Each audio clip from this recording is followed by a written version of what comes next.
Hello students, welcome to Crack Grade B online learning platform. So today we have special guest with us, Mr. Saurabh Singh. He has cracked NABARD Grade A 2023 exam. So first of all, many congratulations, Saurabh.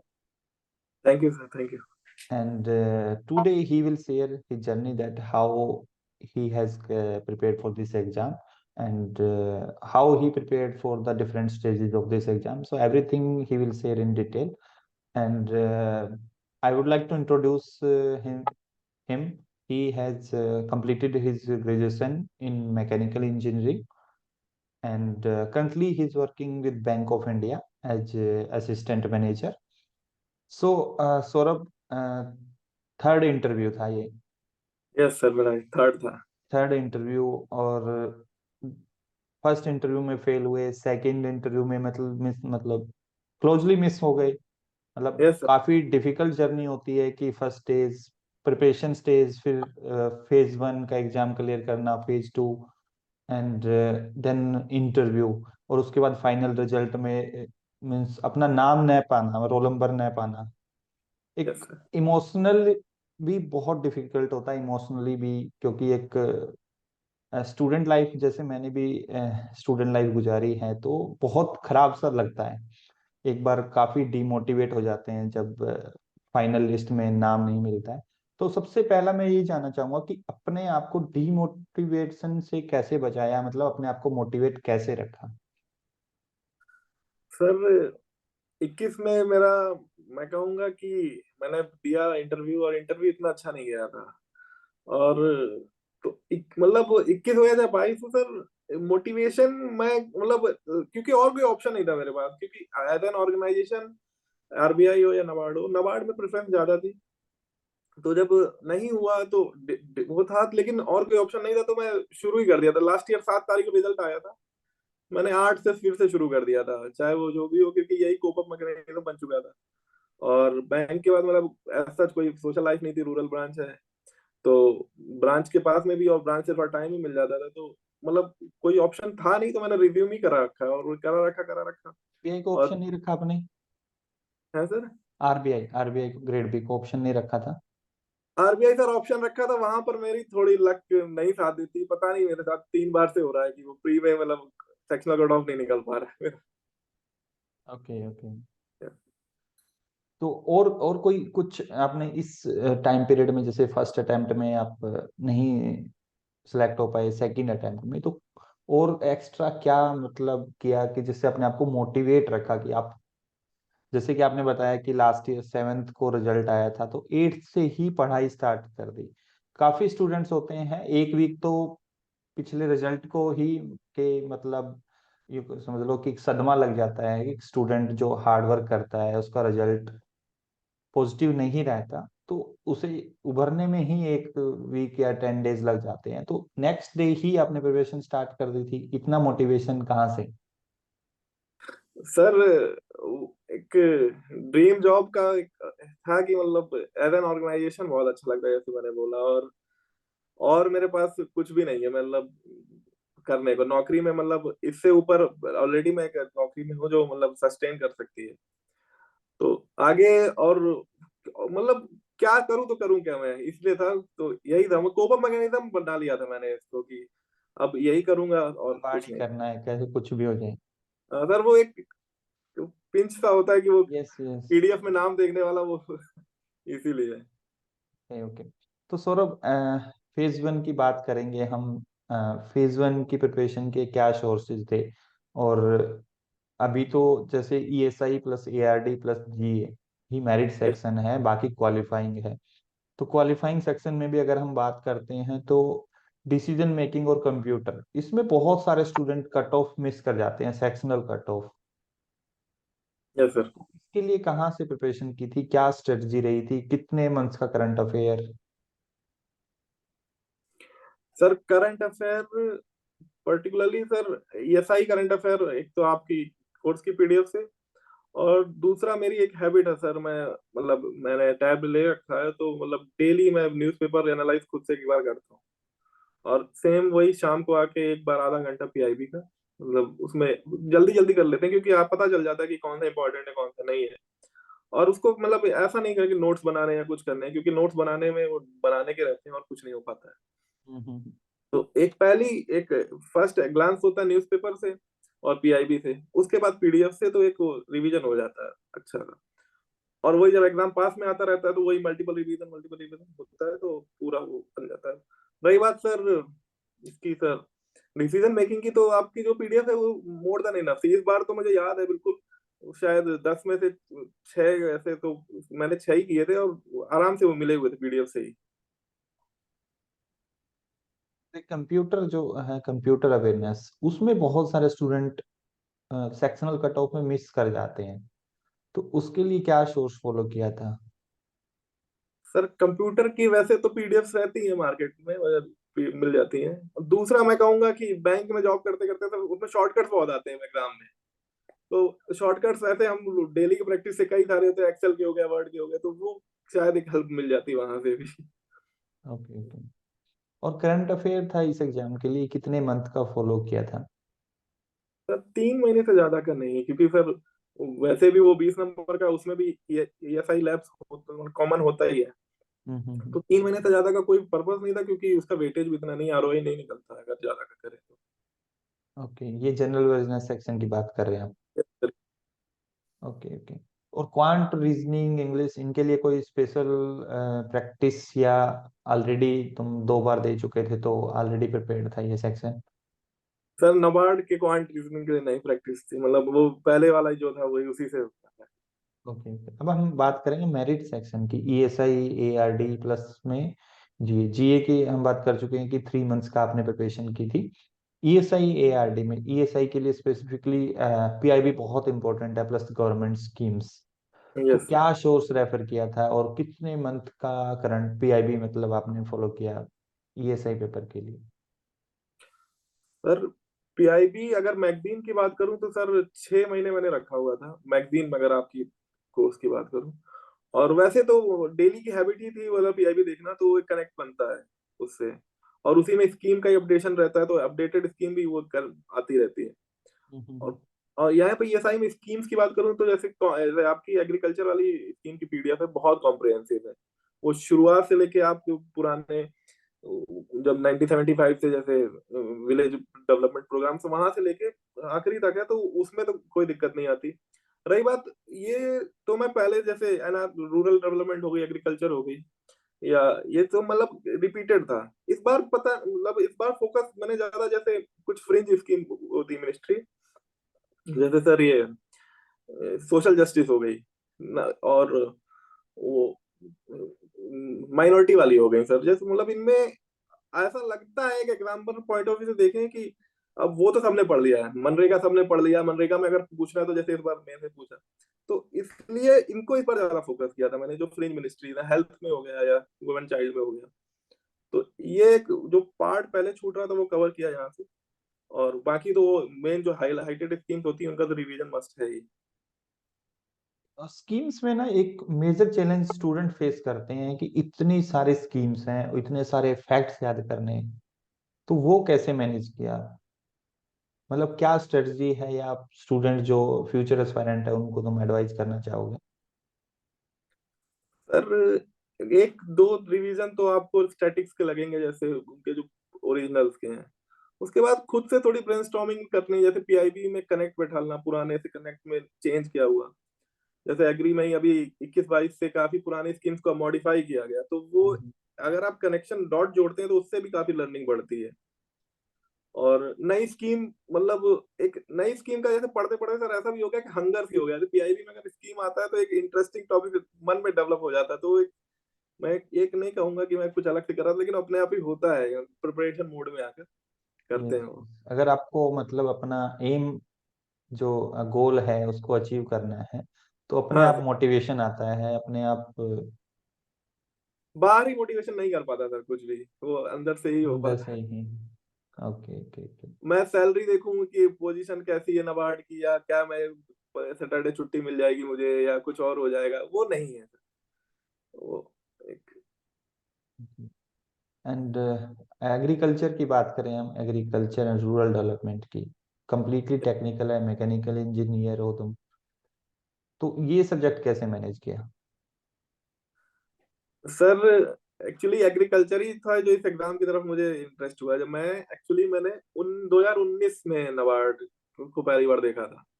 और by मतलब unfortunately उस दिन मेरा नोएडा में paper था, मैं late पहुंचा तो मेरा पेपर छूट गया। तो मैंने थोड़ा बहुत पढ़ा था। तो जब ऐसा मतलब वैसे तो मैं रूरल रहा नहीं हूँ, लेकिन मेरा कनेक्ट है। तो जब देखा एग्रीकल्चर तो इंटरेस्ट लगा कि वो। उसके बाद 20 का जब नोटिफिकेशन आया तो सर आपका कोर्स के बारे में पता चला। जैसे 1 जनवरी को आ गया था नोटिफिकेशन, तो मैंने कोर्स के बारे में पता परचेज किया। और मैंने एग्री ही पढ़ा था उसमें सिर्फ। तो एग्री मैं कहूंगा एग्री से इंटरेस्ट आया था मुझे, क्योंकि कनेक्ट कर पा रहा था मैं, जैसे मेरी अपनी पुरानी जो भी हो रहने का या कनेक्ट जो है रूरल का। और मुझे लग रहा था कि मतलब अगर इस जगह मैं कैरियर बना पाऊँ तो मतलब मैंने इंटरव्यू में भी बोला कि मेरा पर्सनल इंटरेस्ट भी पूरा होगा, प्रोफेशनली भी मैं इंप्रूव होऊंगा। तो उसमें मुझे एफर्ट नहीं डालना पड़ा कि मुझे हार्ड वर्क है। चाहे आप क्रॉपिंग पैटर्न ले लें या एनिमल हस्बेंड्री ले लें या कुछ भी ले लें, तो अपने आप बाय इंटरेस्ट ही पढ़ता रहा। और आपकी पीडीएफ जो है बड़ी सिंप्लीफाइड है। एग्री जितनी भी है मतलब एआरडी की, तो उसमें भी कुछ दिक्कत नहीं हुई। आप कहीं पर जैसे आप मल्टीपल क्रॉपिंग का एग्जांपल है तो उसमें फोटो ही लगी हुई है, तो सीधे सीधे इमेज वो छपी जाती है। और रही बात फिर सर कुछ फेलियर्स, जैसे 20 के एग्री के फेलियर, जैसे उसमें 20 में एक क्वेश्चन आया था कि शायद जैक फ्रूट की टेस्टिंग कैसे करते हैं। तो वो कुछ क्वेश्चन बच जाते हैं। जैसे चोकला चांगथांगी ब्रीड का आया था, तो वो बस ही जाते हैं वो फिर। और इसमें रिपीट भी हो रहे होते हैं। Okay. तो दूसरा क्वेश्चन, जैसे तुमने अभी बोला कि 2020 में आपने क्रैक ग्रेड बी के बारे में पता चला और सब्सक्राइब किया, तो यस सर। बहुत सारे प्लेटफॉर्म आपने सर्च किए होंगे उस टाइम पे, अगर आप एग्जाम के लिए कंटेंट देख रहे होंगे।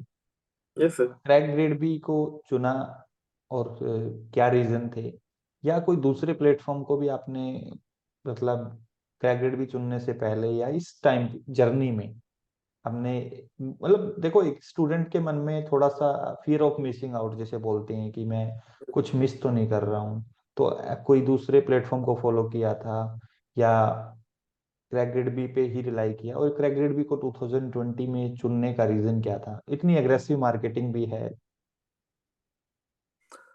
सर 2020 में बाय डिफॉल्ट लक से मुझे आप मिला कोर्स, क्योंकि मैंने फॉर्म भरा था। उसके बाद मुझे नहीं समझ में आ रहा तो मैं कहाँ से पढूं। उसके बाद प्री दिया मैंने, फिर कोविड आ गया था तो बहुत टाइम था पढ़ने का। तो आपने कहा ना फियर ऑफ मिसिंग आउट, तो मुझे लगा कि एक सप्लीमेंट करने को करूं, तो मैंने लिए भी कोर्स।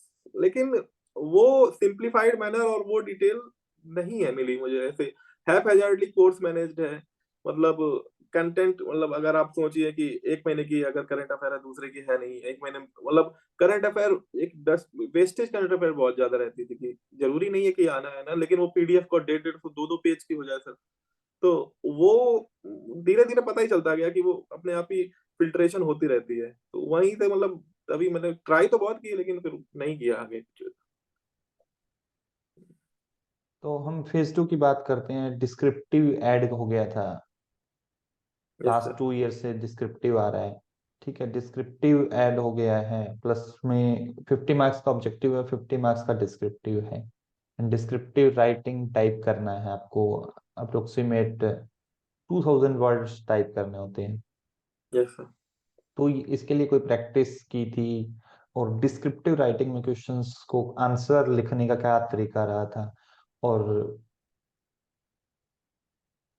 इसके लिए स्पेसिफिकली डिस्क्रिप्टिव की ही बात करें तो कैसे प्रैक्टिस की थी? मतलब जितने भी आपने सिलेबस टॉपिक्स हैं उनके ऊपर में कोई शॉर्ट नोट्स बनाए थे, या जो कंटेंट था उसी को फॉलो किया था, या कंटेंट में ही जो मॉडल क्वेश्चन आंसर थे उनको हाईलाइट किया था?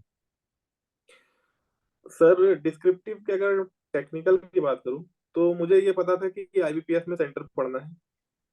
और वो कीबोर्ड उनके वही होते हैं ट्रेडिशनल वाले, वो भी बड़े गंदे से होते हैं। तो सबसे पहले तो मैंने एक कीबोर्ड लिया, कीबोर्ड के। और एक डेस्कटॉप पे प्रैक्टिस करी, मतलब ऐसा नहीं लैपटॉप के कीबोर्ड से किया हुआ। उस पर शुरुआत में मैंने थोड़े बहुत जैसे टाइपिंग ट्यूटर वाले कुछ किए कि फिंगर सेट हो जाए। वैसे तो वर्किंग के बाद वो सब हो गया था। बात आती है सर कंटेंट की। तो सर आपने जैसे कंटेंट प्रोवाइड किया, जैसे मॉडल आंसर प्रोवाइड किया, तो जैसे ऐसा एक ये भी ऑप्शन होता है कि मैं पूरा पढूं मॉडल आंसर, लेकिन उससे लर्निंग नहीं होती। आपने जैसे क्वेश्चन दिया हुआ एग्रो फॉरेस्ट्री का ही हो गया या कोई स्कीम का हो गया, या क्रॉपिंग पैटर्न का ही हो गया। तो जितनी मेरी ऑब्जेक्टिव से लर्निंग है, मैं लिखूं और उसके बुलेट पॉइंट बना लूं। और एक आइडिया सर, आईबीसी वाला पैटर्न जो होता है, इंट्रोडक्शन बॉडी कंक्लूजन, और उसमें भी सर कि पहले आप अगर कुछ का बैकग्राउंड दे सकते हैं तो दे दीजिए, नहीं तो डेफिनेशन, फिर उसके प्रोज एंड कॉन्स, गवर्नमेंट उसका कुछ कर रही है तो वो, मतलब ये बुलेट एक टेम्पलेट था, हर आंसर में इसमें ऊपर नीचे करके टेम्पलेट फिट हो जाए और बुलेट पॉइंट मैं अपने आप से जनरेट करूँ तो वही याद रहते हैं और कुछ नहीं याद रहता। तो ये करते हुए डिस्क्रिप्टिव, चाहे वो एसए में हो, चाहे सर ये इधर हो, क्योंकि एसए भी मोर और लेस कभी एक शायद 22 में एब्स्ट्रैक्ट आए थे, नहीं तो मोर और लेस एग्रीकल्चर रिलेटेड ही आ जाते हैं, जैसे इस बार ही पूरा आया था वो। तो ये पैटर्न था मेरे सर। और बाकी जो करंटली इश्यूज भी चल रहा है न्यूज़पेपर में सर, एडिटोरियल में भी काफी अच्छा बिल्कुल फॉलोड रहता है उसमें भी। जैसे सर अशोक गुलाटी सर के आर्टिकल है, वो बिल्कुल परफेक्ट होते हैं, वो करंट इशू को डेवलप करते हैं। एक इकोनॉमिक्स के सर बिजनेस उसमें इंडियन एक्सप्रेस में भी आते हैं वो, उनके भी आर्टिकल बहुत अच्छे होते हैं। तो सोर्सेज के लिए भी बड़ा गूगल है सर, वो तो अगर आपको कुछ पॉइंट आ रहा है उसका और डाटा लेना तो इंटरनेट तो हमेशा अवेलेबल है। केस टू के लिए आपने जैसे ऑब्जेक्टिव पार्ट के लिए तो कितने महीने का करंट अफेयर फॉलो किया था? सर प्री का तो चला ही आ रहा था, उसके बाद जो प्री और मेंस के बीच में जो गैप होता है उसमें एग्जॉस्टिवली बीच का, और 3 महीने प्री से 3 महीने पहले का मैंने वो देखा हुआ था। लास्ट ईयर का तो मुझे याद है, नमस्ते स्कीम पूरी की पूरी सर आपकी वो लास्ट वाली पीडीएफ से ही आ गई थी। इस बार भी सर काफी मतलब प्री में तो बहुत ज्यादा आ गया था डायरेक्ट। मैंने सर आपको फोन करके बोला भी था, ऐसा लग रहा है कि वो आपका पीडीएफ देख के बना रहे थे। डिस्क्रिप्टिव में भी इस बार जैसे याद हो तुम्हें तो जो एग्रो फॉरेस्ट्री था। वो बिल्कुल सही बात है सर, वो लास्ट ईयर भी मैं आपको बताऊं सर, वो तीनों बार आया क्वेश्चन। 21 में आया था तो मैंने किया, लास्ट ईयर भी आपने बोला था कि करना, तो मैं अच्छे से उसको मैंने 2 दिन पहले परफेक्टली बनाया हो तो वही मैंने लिखा हुआ था वहां जाके। इस बार मैंने किया था और बीच में जो गैप मिला था उसमें पढ़ा हुआ था वो क्वेश्चन, तो 2 घंटे का उसमें फिर से वो पीडीएफ से जो आपकी पढ़ा हुआ था वो आ ही गया वो फिर से। एंड इसके अलावा कुछ एक्स्ट्रा एफर्ट्स, मतलब एक्स्ट्रा बुक्स वगैरह कुछ फॉलो किया था एग्रीकल्चर के लिए स्पेसिफिकली? क्योंकि बहुत सारे स्टूडेंट मैंने देखा है कि कंटेंट पढ़ने के बाद मतलब हमें कई बार कंप्लेंट भी करते हैं कि सर ये टॉपिक नहीं है, ये टॉपिक बहुत कम कंटेंट दिया हुआ है। तो आपने 3 साल ये एग्जाम के इंटरव्यू दिए हैं, यस सर। इसी स्टेज में आपको लगा कि हमारा कंटेंट मतलब इस एग्जाम के लिए एनफ नहीं था या आपको किसी बुक से सप्लीमेंट करना चाहिए? नहीं सर ऐसा नहीं है, पहली बात तो सर जर्नलिस्ट का एग्जाम दे रहे हैं हम एग्री स्पेशलिस्ट का एग्जाम नहीं दे रहे हैं। तो उस हिसाब से कंटेंट कहीं नहीं। और आप, कई लोगों को होता है परफेक्शन की नीड में वो फिर वो चले जाते हैं, थोड़ा डाइवर्ट हो जाते हैं, ऐसा नहीं होता सर। एवरेज आउट में तो परफेक्ट यही होगा ना। अब मैं सॉइल साइंस से बिल्कुल, अब 2 क्वेश्चन आ गए तो अब मैं ऐसा तो नहीं सॉइल साइंस में पीएचडी करके कुछ कर लूं। तो मतलब अभी भी फोकस वही रहना चाहिए, ऐसा नहीं है कि कंटेंट में कमी, बिल्कुल भी नहीं कहूंगा मैं। एंड इंग्लिश डिस्क्रिप्टिव के लिए कोई स्पेसिफिक स्ट्रेटजी फॉलो की थी? या इंग्लिश डिस्क्रिप्टिव आप ईएसआई की प्रिपरेशन, जैसे जनरली क्या होता है ना, आप ईएसआई की प्रिपरेशन कर रहे हैं तो इंग्लिश के टॉपिक भी ऑलमोस्ट कवर हो जाते हैं उसमें, यस ऐसे सर। टॉपिक्स। हम्म। तो इसके लिए कोई स्पेसिफिक एडवाइस देना चाहोगे जो फ्यूचर एस्पिरेंट को है, जो आपने फॉलो की थी इंग्लिश? सर इंग्लिश में सर वैसे बताया आपने कि आंसर राइटिंग से ही हो जाता है, बस दूसरी चीज सेंटेंसेस जितने सिंपल हों और जितने मतलब नॉन कनेक्टिंग वाले, मतलब ऐसा नहीं है कि आप वेयर है ये, मतलब कनेक्टिंग कम से कम रखिए, क्योंकि मोस्टली यही है कि वहाँ शायद कंप्यूटर ही चेक, तो कंप्यूटर से ही पहले चेक होते हैं और उसमें जितनी भी रेड लाइंस आ जा रही हैं फिर वो आपके सीधे माइनस हो जाता है वहीं से।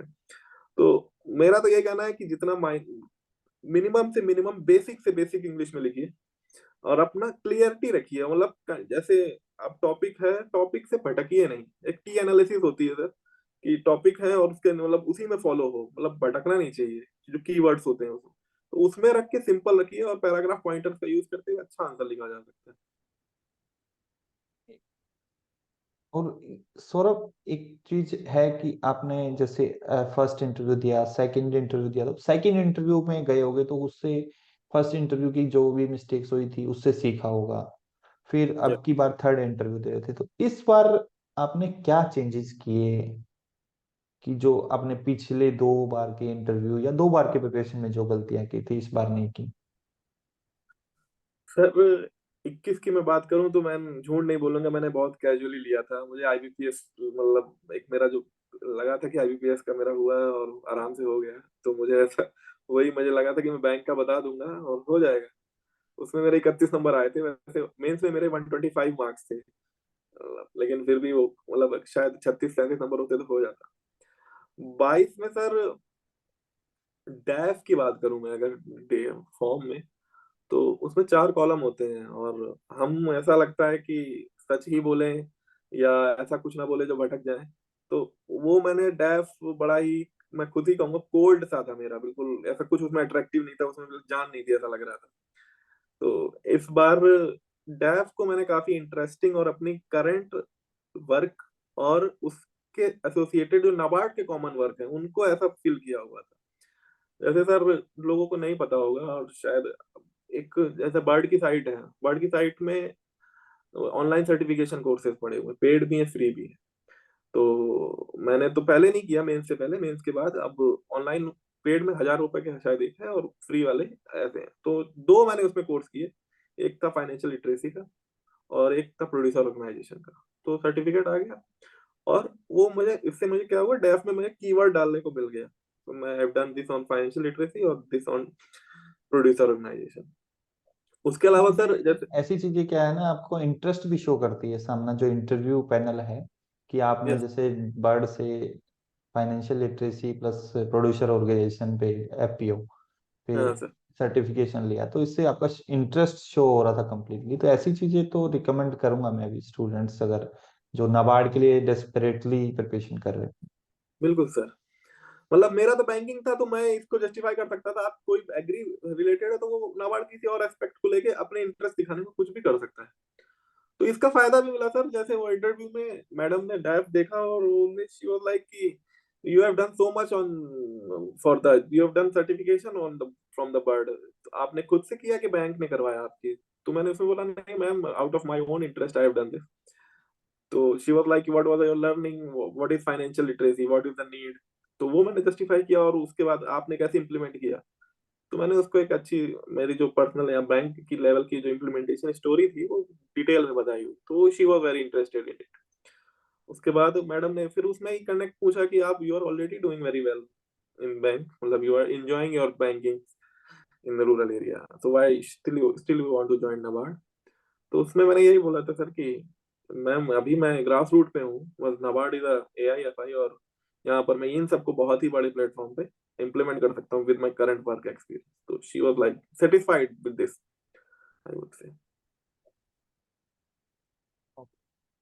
तो इंटरव्यू के लिए क्या स्पेसिफिक प्रिपरेशन कुछ? सर इंटरव्यू अगर हम कुछ कर रहे हैं उससे और उसको नाबार्ड से लिंक करके अगर हम करें तभी फायदा है। आर्बिट्री हम कुछ भी तैयार करते रहे, हम PLP पूरी पढ़ डालें, एनुअल रिपोर्ट पढ़ डालें, उसको कनेक्ट ना करें, एक प्रेजेंटेबल फॉर्म में उनके सामने ना दें, तो उसका कोई फायदा नहीं है।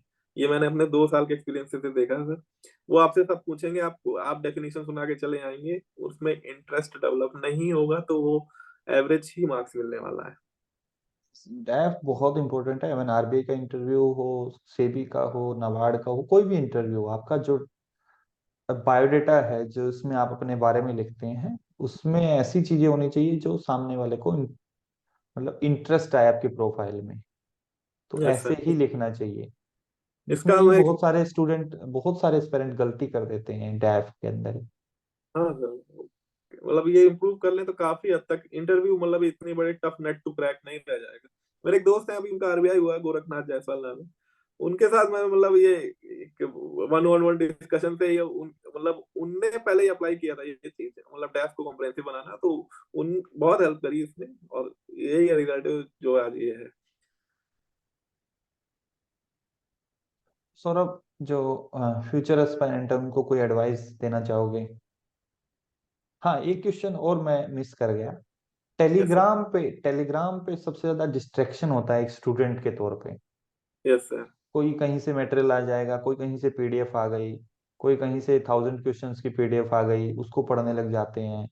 कुछ भी आ रहा है उसको पढ़ने लग जाते हैं कलेक्ट करके, तो बहुत ज्यादा डिस्ट्रैक्शन है। मतलब एज अगर मैं अपने आप को स्टूडेंट कंसिडर करता हूँ तो ये सच है कि वहाँ बहुत ज्यादा डिस्ट्रैक्शन है।